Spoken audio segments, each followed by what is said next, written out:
وإذا مرضت فهو يشفين. بسم الله الرحمن الرحيم الحمد لله الذي أرسل رسوله بالهدى ودين الحق ليظهره على الدين كله وكفى بالله شهيدا وأشهد أن لا إله إلا الله وحده لا شريك له وأشهد أن محمدا عبده ورسوله ما بعد. Nous allons traiter ensemble, toujours nous sommes dans le livre de l'authentique de la médecine prophétique, et traitons ensemble quelques recommandations et traitements contre les virus et les épidémies. Donc, recommandations et traitements contre les virus ou autour des virus et des épidémies. En sachant que le prophète sallallahu alayhi wa sallam a bien sûr apporté des précautions contre la peste. Alors, toujours, comme fait notre imam Ibn Qayyim, d'apporter une preuve et un hadith.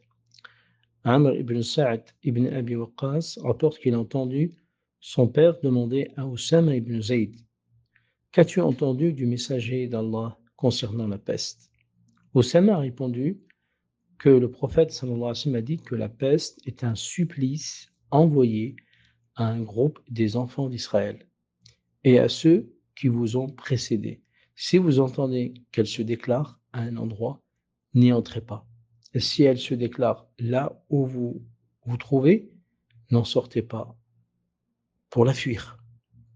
Alors, est-ce qu'on doit craindre la peste? Est-ce qu'on doit craindre les virus et les épidémies ou les maladies contagieuses? Et vous savez certainement, vous entendez souvent donc des paniques générales autour de ce sujet. Et l'être humain, de manière générale, redoute tout ce qu'il ignore. L'être humain a toujours peur de l'inconnu. La haine dans le cœur de certains explique d'ailleurs par cette ignorance. L'inquiétude ici est liée au fait que la plupart ne s'informent pas autour de la personne spécialisée dans le domaine médical et entendent des nouvelles alarmantes prises, bien sûr, et provoquent la peur. Il y en a surtout en période de virus et d'épidémie. On voit beaucoup de gens en dépression ou angoissés ou stressés. Et bien sûr que les virus en question qu'on vit aujourd'hui, en général, c'est souvent des infections pulmonaires. Certains virus touchent les membres au niveau des douleurs musculaires ou des douleurs articulaires et autres. Mais c'est souvent que les virus qui sont aujourd'hui à notre époque, l'épidémie qu'il y a dans notre époque, est surtout une infection pulmonaire. Donc c'est souvent des épidémies virales et pouvant entraîner pour certains des complications. Et bien sûr que celui qui fait l'objet de l'épidémie actuelle est, comme on dit aujourd'hui, une espèce dont les souches sont particulièrement virulentes pour l'humain. Après, d'où elle vient, si elle est affectée, maintenant ça devient relativement connu, comme on a auparavant connu la grippe. Donc, à savoir que qu'est-ce que amène la médecine prophétique, qu'est-ce qu'elle peut apporter quelles bases fondamentaux qu'elle pourrait apporter justement dans cette épidémie. Et donc là, on voit déjà à travers le hadith que nous amène notre imam Ibn Qayyim des conseils. Donc on va voir ensemble quelques conseils à faire et comment vivre ensemble dans les périodes d'épidémie et de virus. Et on va voir beaucoup de choses, Inch'Allah, ensemble.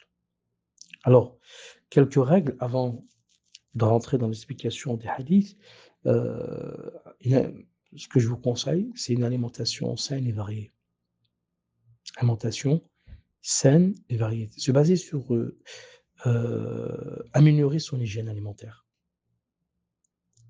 Améliorer son hygiène alimentaire, et c'est des précautions.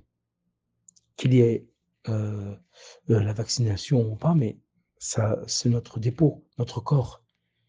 Une alimentation saine et variée, riche en micronutriments, aux fruits, aux légumes, et privilégiée au maximum, avant toute chose, pour éviter justement un déséquilibre du fonctionnement du corps. Un soutien des plantes, deuxième chose. Et on va voir les plantes qu'il faut. Troisième chose, lutter contre la sédentarité, l'exercice physique. Quatrième chose, veiller à une qualité saine de l'air environnement. Hein, aller dans les endroits purs.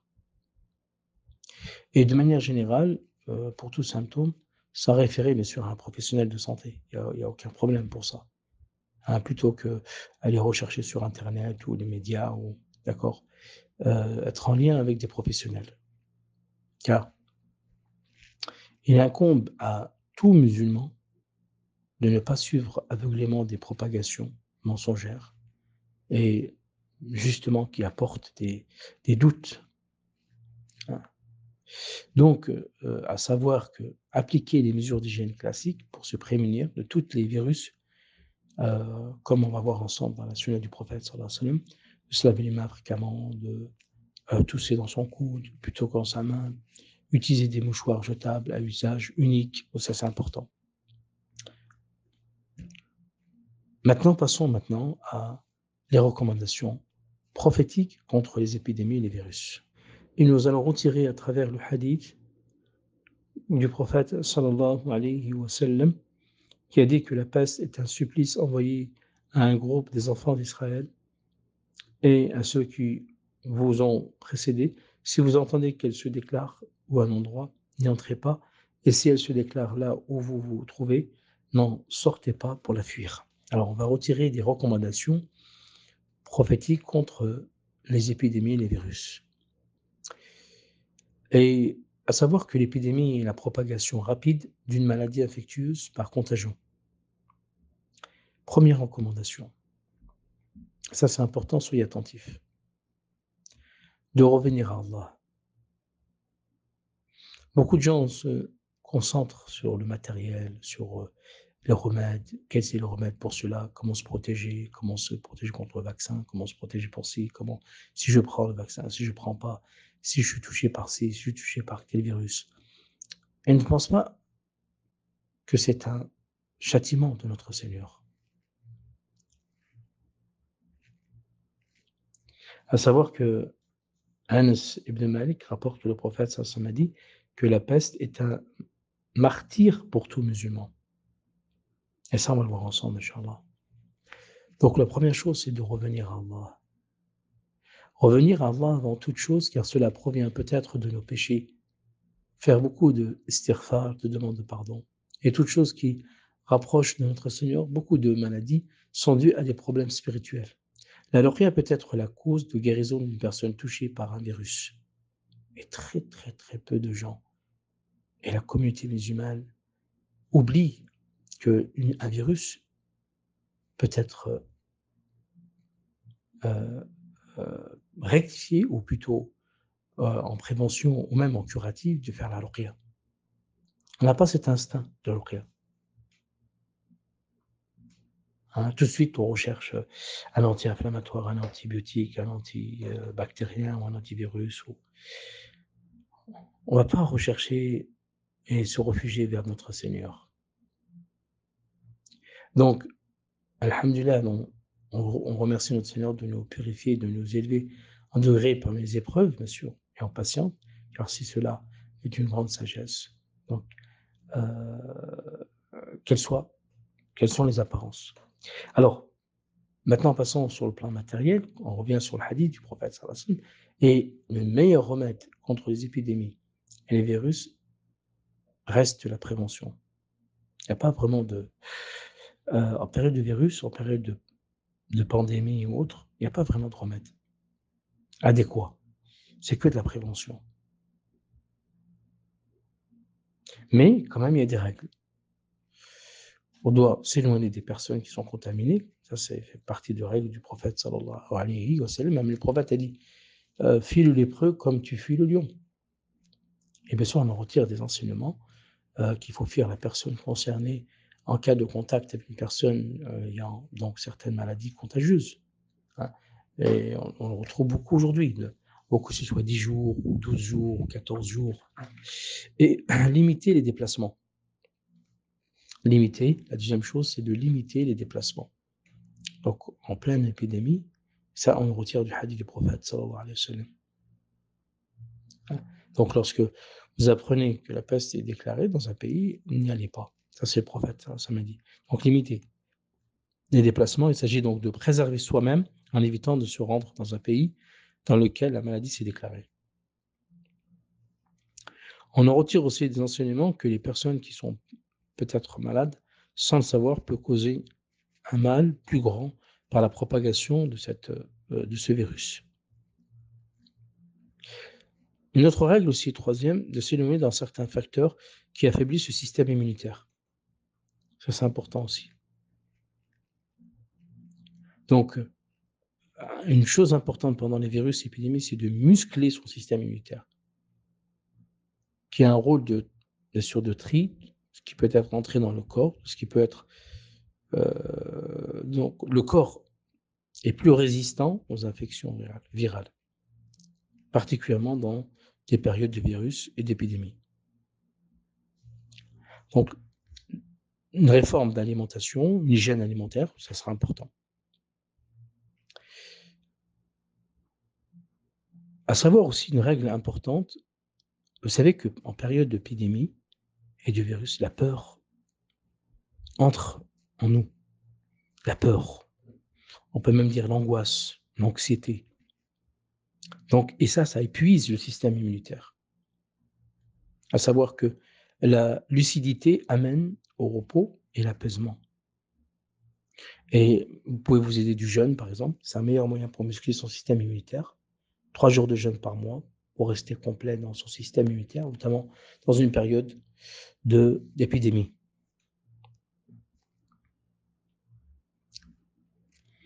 Aussi, des règles importantes de consommer des aliments sains et variés qui renforcent le système immunitaire. Comme on dit, des antibiotiques naturels, le miel, antiviral, l'ail, la propolis, la nigelle, ça c'est important. L'oignon qui est plein de quercétine, le gingembre aussi en infusion avec du citron, du miel, avec du thym, de l'origan, le curcuma. Hein. Et pour terminer, régénérer bien sûr sa flore intestinale par des probiotiques. Après, vraiment se protéger des virus et d'épidémies, d'utiliser des plantes adaptogènes, hein, à lutter contre les maladies contagieuses comme l'échinacée, la propolis, donc le nigel, le ginseng, hein. Ça pourrait aider. Au niveau des plantes, en période d'épidémie et de virus, vous avez l'eucalyptus qui aide à lutter contre les épidémies. C'est un antiseptique qui aide justement en inhalation, en voie respiratoire, ou avec de l'eau chaude, faire des bains, de respirer l'eucalyptus, des diffuseurs d'eucalyptus, l'origan aussi et la marjolaine, surtout pour les troubles bronchiques, en tisane, en alternance avec le thym et l'origan. Donc, bien sûr que, en résumé, que cela se trouve à affronter son destin. Ça, c'est bien sûr, quand on dit affronter son destin, il ne faut pas se laisser faire, quoi. Et en restant ferme sur ses convictions et concentré sur sa confiance en Allah, tout en faisant bien sûr les causes pour se protéger de toutes les maladies contagieuses et protéger bien sûr, contre les virus. Et comme a dit Allah dans le Coran, nul malheur n'atteint l'homme que par la permission d'Allah. Et quiconque croit en Allah, Allah le guide son cœur, Allah est omniscient. Ça, c'est des règles importantes pour nous. Alors, toujours dans le hadith du prophète sallallahu alayhi wa sallam, à travers la peste. Ensuite, notre imam Ibn Qayyim nous dit que linguistiquement, la peste, at-ta'un, désigne une forme d'épidémie, selon l'auteur de Al-Sihah. Pour adeptes de la médecine, cela désigne une inflammation mauvaise et mortelle qui entraîne l'apparition de ganglions très douloureuses. Le pourtour devient noir, vert ou terne. Cela amène à une ulcération très rapide. Généralement, cela apparaît en 3 endroits du corps: l'aisselle, derrière l'oreille et au bout du nez, ainsi que dans les chairs molles. Aïcha dit au prophète sallallahu alayhi wa sallam, nous savons que ce que signifie at-ta'un plutôt, mais que signifie at-ta'un?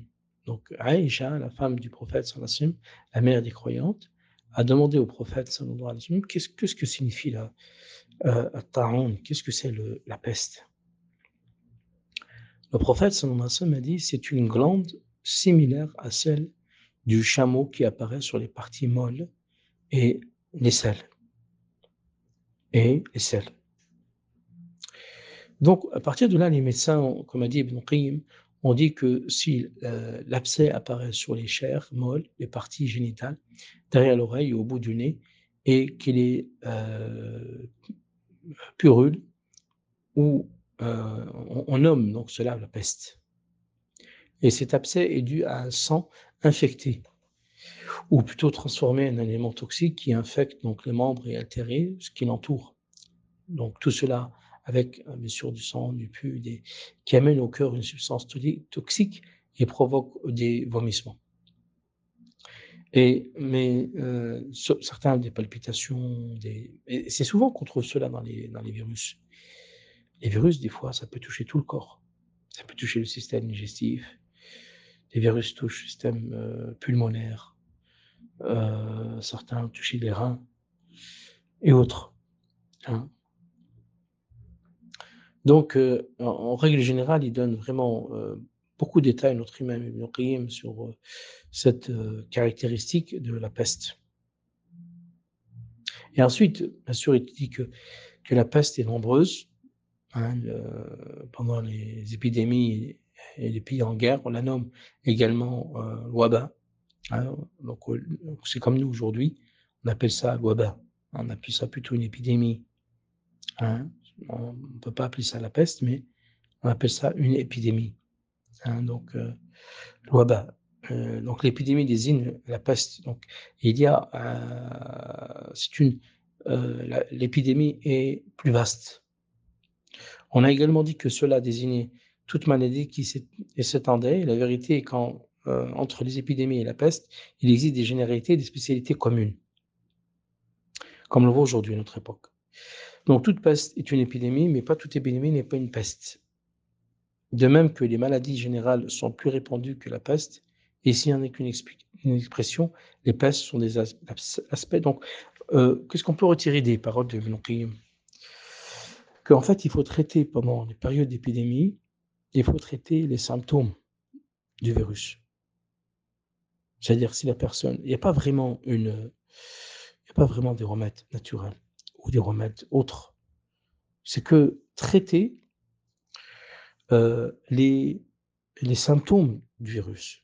Si la personne a de la toux, on va lui apporter un sirop de propolis. Si la personne a diarrhée, on va lui faire régénérer sa flore intestinale avec probiotiques. S'il a un manque d'oxygène, bien sûr que manque d'oxygène, il a besoin d'aller voir le médecin et d'avoir bien sûr les urgences si vraiment il est bloqué, lui donner de l'oxygène. S'il a besoin, s'il a mal à la tête, on va lui donner de la camomille, du gingembre, du thym, de l'origan. S'il est faible, on va lui donner de la spiruline, du ginseng, la gelée royale, la propolis. S'il ressent le goût et l'odorat, bien sûr, faire des inhalations d'eucalyptus, faire des inhalations de clou de girofle, de lui donner du cossu avec un lien avec la graine de légère. Vraiment, c'est traiter. On en retire qu'il faut vraiment traiter les choses, traiter les symptômes. D'accord? C'est pour ça que il dit les bronchies et la peste, c'est les abcès, ulcères, inflammation. En fait, c'est le corps qui commence à dégénérer. Hein, le corps qui commence à dégénérer. Donc, il y a besoin de le ressaisir, de le reprendre. D'accord? Il y a besoin de le reprendre. Toujours dans les paroles de notre imam Ibn Qayyim, notre imam qui dit « Je dis, ces ulcères, inflammations et abcès sont les symptômes de la peste ». On a bien dit qu'on traite pendant les virus, période de virus, on traite les symptômes. D'accord? On ne traite pas la maladie en elle-même. On traite les symptômes. Et on en retire des paroles d'Ibn Qayyim. On en retire des paroles d'Ibn Qayyim, car Ibn Qayyim a vu juste en distinguant les symptômes de la maladie de ses causes et ses effets. Ce n'est qu'à la fin du 19e siècle qu'on découvrira la bactérie, par exemple, la bactérie responsable de la peste, qui est le Basilinus de Yersin, qui dépasse des animaux à l'homme, et la plupart du temps par les rats et par les puces. Alors, les virus, comment ils se propagent? Par les animaux. Mais ça, c'est autant de notre imam Ibn Qayyim, c'est pas nouveau. C'est pas nouveau. Et bien sûr que l'abcès décrit correspond aussi en fait au point d'inoculation, c'est-à-dire les morsures, et à l'invasion par la bactérie des ganglions est la plus proche. Quelquefois, le ganglion s'ouvre et on peut guérir de la peste, mais généralement, les sujets atteints meurent en quelques jours d'une infection généralisée. Donc, c'est pour ça qu'il dit, Ibn Qayyim, que les ulcères, les inflammations, les abcès sont des symptômes de la peste et non la peste elle-même. Et que c'est pour ça qu'on traite le virus, on traite les symptômes du virus. Mais puisque les médecins n'en sont saisis que les signes apparents, ils ont fait donc la peste elle-même. Le terme at-ta'un, donc le terme la peste, désigne trois choses. La première, les symptômes apparents mentionnés par les médecins. Deuxième, la mort qui en résulte, et c'est le sens visé dans le hadith. La peste est un martyr pour tout musulman. Et troisième, que la cause de cette maladie, et il est rapporté dans le hadith authentique, elle est le résidu d'un châtiment envoyé aux enfants d'Israël. Et on en rapporte également qu'elle est une piqûre des djinns. À certaines, donc, dans certaines versions, une piqûre des djinns, ou encore quelle est l'invocation exaucée du prophète sallallahu alayhi wa sallam. Donc les médecins ne possèdent aucun moyen de repousser ces maladies et leurs causes, de même qu'ils n'ont aucun moyen de la détecter avant. Les prophètes informent que l'invisible et les symptômes recensés par les médecins ne rejettent pas que la contagion puisse avoir lieu par l'intermédiaire des âmes, car l'influence des âmes sur la nature. Et c'est pour ça que je vous conseille de faire la ruqya, en prévention contre les virus et les épidémies. Et aussi donc la maladie, mais c'est en prévention bien sûr. C'est en prévention et recommandation. Car nous sommes toujours dans les recommandations et les remèdes contre les virus et les épidémies. Donc la maladie et la mort est une chose que ne nie que le plus ignorant des hommes concernant les âmes et leur influence sur le corps et la nature. Donc Allah Azza wa Jalla peut donner à ces âmes un rôle à jouer dans le corps des humains lorsque survient l'épidémie et que l'air est visé. De même qu'il leur donne un rôle à jouer lorsque les matières mauvaises dominent et plongent les âmes en mauvaise âme, surtout lorsque l'éruption du sang, de la bile, du noir et du sperme. Les âmes démoniaques peuvent avoir provoqué chez celui qui peuvent posséder ces symptômes. Et c'est vrai que pour certains, sont touchés par des virus ou par des épidémies, ça peut être aussi un mal occulte. Ça peut être un mal occulte. Ça peut être une jalousie. Donc, il ne faut pas qu'on dénie, il ne faut pas dénier cet aspect-là de la ruqya. D'accord? Ensuite, bien sûr, il donne beaucoup d'explications d'empêcher, et ça, c'est des règles, et ça, je peux vous donner aussi des règles importantes. On peut vous donner le bouclier du musulman face aux virus et aux épidémies. Il en apporte quelques-uns, notre imam Ibn Qayyim. Donc, l'invocation, l'imploration, la supplication, l'aumône, la récitation du Coran, à tout cela, il les a cités, Ibn Qayyim, en période d'épidémie et de virus. Je vous en donne quelques-uns. La prière surrogatoire, surtout la nuit, fait disparaître les maladies. Le repentir sincère, car cette maladie est un châtiment. L'écoute du Coran, qui fait apaiser l'esprit et lui donne du repos. Les ablutions, qui sont une purification pour le corps de l'âme. Le jeûne, qui est une guérison pour le corps et l'âme. L'aumône, qui fait disparaître la colère de notre Seigneur. L'invocation, qui nous rappelle notre faiblesse et demander à Allah la disparition de ce virus. La confiance qu'il nous donne, mais sur la guérison provient uniquement de lui. Et pour terminer, la ruqya, pour les adultes, aussi pour les enfants. Donc Ibn Qayyim, il nous apporte des éléments importants. Des éléments importants, et cela, dit Ibn Qayyim, fera alors descendre des âmes angéliques qui vaincront ces âmes mauvaises. Et ça, on ne trouvera pas dans la médecine conventionnelle, ces paroles-là. En aucun cas. Donc, cela fera descendre des âmes angéliques qui vaincront ces âmes mauvaises, réduiront à néant leur mal et repousseront leur confiance, et repousseront leur influence, repousseront leur influence. Il nous dit, Ibn Qayyim, toujours dans les recommandations contre les virus et les épidémies, nous avons expérimenté ainsi que d'autres ceci à d'innombrables reprises. Nous avons constaté que la descente de certaines bonnes âmes et leur proximité avait une grande influence pour renforcer la nature et évacuer les matières mauvaises.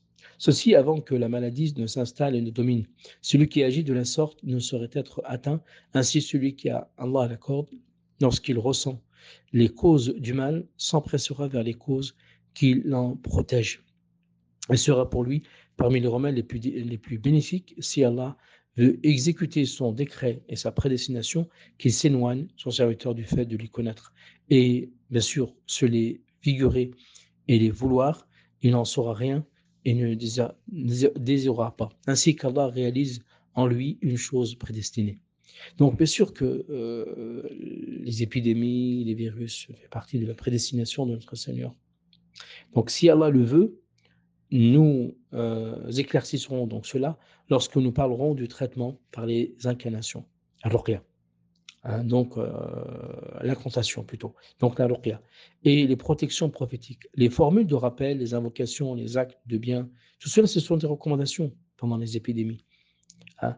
Nous montrerons que leur médecine est comparable, à comparaison de la sienne, est comparable aux remèdes de grand-mère et aux remèdes coutumiers vis-à-vis de leur médecine, comme l'ont reconnu leur maître et pointe. Nous montrerons que la nature humaine est celle qui est la plus influencée par les âmes et que la force des incantations, c'est-à-dire la ruqya, protection et invocation, surpasse la force des remèdes, au point qu'elle neutralise même les poisons mortels. Et ça a été prouvé. Donc là, Ibn Qayyim, il est en train de parler de son temps, il a vécu ça dans son temps.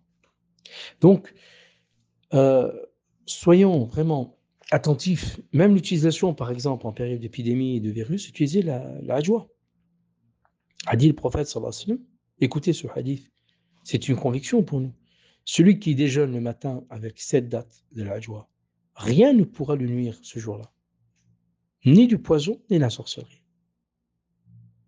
Ni le poison, ni la sorcellerie. Revenons aux paroles d'Ibn Qayyim. Il nous dit l'altération de l'air est une des causes et raisons effectives de la peste. Et c'est ce qu'on a aujourd'hui, à notre époque. Généralement, les virus, les épidémies, ça peut être un problème d'environnement, d'air, pollution, malnutrition. Tout cela, ça engendre donc ce qu'on est en train de vivre aujourd'hui, comme virus et épidémie. Donc Ibn Qayyim, dans son temps, il parle d'altération de l'essence de l'air, provoque la survenue d'une épidémie. Et c'est une règle dans son temps. L'altération de l'essence de l'air. C'est pour ça qu'en période d'épidémie et de virus, c'est vraiment de respirer de l'air pur, vraiment apporter à son corps des éléments importants qui permettront justement de revivifier son corps et de lui apporter des choses qui sont bénéfiques. Ça, c'est important. Bénéfique pour lui. Et cette altération se traduit par la transformation de son essence vers un état mauvais. Lorsqu'une de ces deux qualités viles le domine, comme par exemple la fididité, la putréfaction ou la toxicité, à tout moment de l'année, même si cela arrive plus souvent à la fin de l'été ou en automne ou en raison de la concentration d'excès bière nocifs et d'autres pendant l'été, sans être décomposés à la fin. Et en automne, en raison de la fraîcheur de l'atmosphère qui empêche des vapeurs d'excédent de se décomposer, comme c'est le cas en été par exemple. Donc ils sont bloqués, se réchauffent et se putrifient, et c'est ainsi que surviennent les maladies fétides.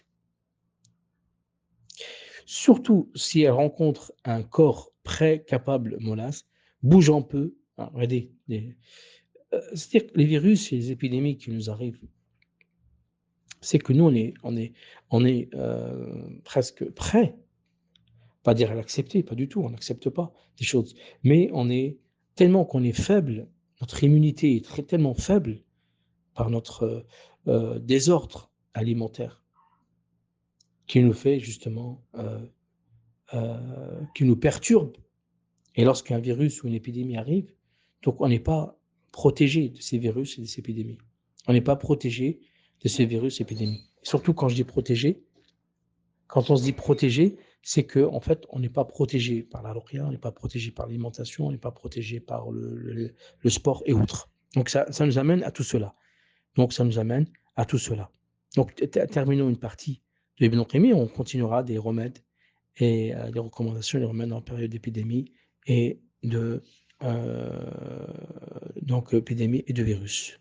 Donc notre imam Ibn Qayyim vraiment nous apporte la source des épidémies et des virus qui a un rapport bien sûr à l'altération de l'air, qui peut être une cause, des raisons effectives de certaines épidémies qui peuvent venir par rapport dans les saisons, à travers les saisons.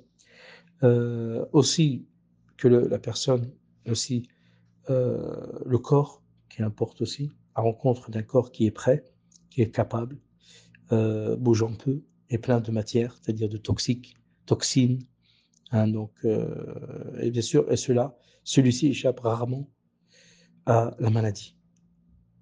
Donc, Ibn Qayyim dit la saison la plus saine est le printemps. Et Hippocrate a dit que l'automne voit les plus graves et les plus mortelles des maladies. Quant au printemps, il est la saison la plus saine et la mortalité y est la moindre. Et les apothicaires et aussi donc fossoyeurs avaient pour l'habitude d'emprunter de l'argent au printemps, espérant le rendre en automne, car cette saison est leur printemps, et pour eux la chose la plus réjouissante et la plus attendue. On rapporte dans le hadith que si l'astre se lève, l'infirmité disparaît de tout pays. On l'explique par l'apparition des... après, bien sûr, ça c'est ce qu'on appelle les Pléiades. Hein, les Pléiades, donc ça c'est tout ça c'est dans la médecine qu'on trouve aujourd'hui beaucoup. Médecine arabe aussi, rapportée par Abu Nu'aym. Après, bien sûr, c'est une grande discussion, hein, les amas des étoiles et autres.